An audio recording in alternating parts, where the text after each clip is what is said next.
Hello, welcome to another tutorial video.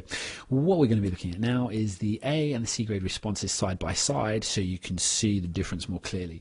Now, although you may have watched the A and the C and seen how they link directly to the band descriptors and perhaps watched the examiner's feedback and actually heard technically why we get different things.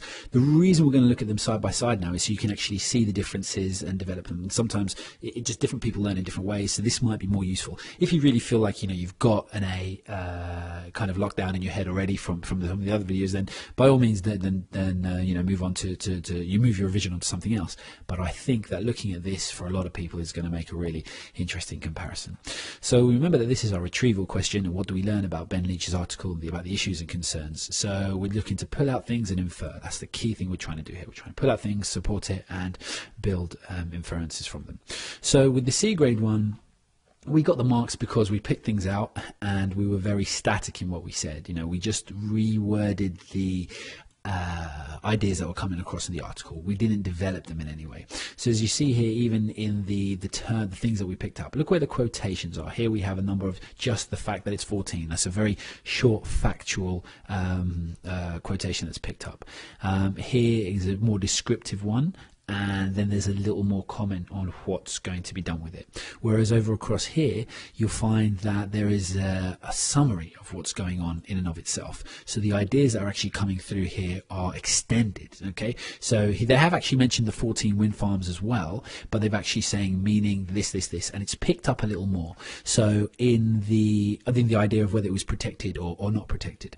So if you're looking to develop, you can kind of build into your answer better and then extend your answer for longer, because here he just said that that's going to happen, whereas here it said cross-referencing part of the article because it was called a protected area, and then extending it slightly further by actually saying what this means. So the inference here is that it's going to be damaging it for future generations, as well as no longer being truly protected, etc. So in picking out items like that, that's going to be one of the key things to actually moving yourself up towards an A. You infer more and then you develop it more. Secondly, then, when we look at things, we can see that this student here, or this A grade response, if we look at here, we've got the address of Bodmin Moor, which is mentioned here about the turbines. This person's only picked out one thing here in the C grade about it being bigger than Big Ben. But in this example here, we've got several things picked out, as well as the cross-referencing of other parts of the article in it. Now that is really clever because it's showing, or that's A grade, because it's showing that this student has looked at the entire piece and picked out stuff that supports what they're saying at any given time, whereas this person is just going through it chronologically. So basically what this says is, I saw this in paragraph A, I saw this in paragraph B, I saw this in paragraph 1, 2, I saw this in paragraph 3, etc., etc., etc.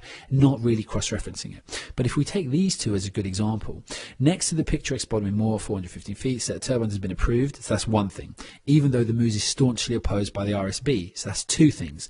They feel it will damage and endanger the area as it has a huge impact. So that's three things and an inference, whereas here we pick out one thing. The turbines are explained to be very big, bigger than Big Ben, and it will ruin the views. So although that's that is actually an extension as well, so because he's doing PEE, but here we've got one in the fact that it's 415 feet, and also 2 in that it's actually next to this place in particular. We've got 3 that it's staunchly opposed, 4 but who it's actually by, that they feel it was damaged, so that's 6, and then damage and endanger and have a huge impact. So there's a lot of things there, whereas here there's only 2. So you can see just the extension of cross-referencing different things and using more information from the article is going to show that we have a deeper understanding. Lastly, and again I did mention this quite a lot in the video, we're looking at the alternate point of view, but one guy from the British Wind Association has tried to explain the wind farms are needed and that people are complaining and have to think about a way of using better energy. That's neatly put, kind of clearly put, but it's not developed, okay?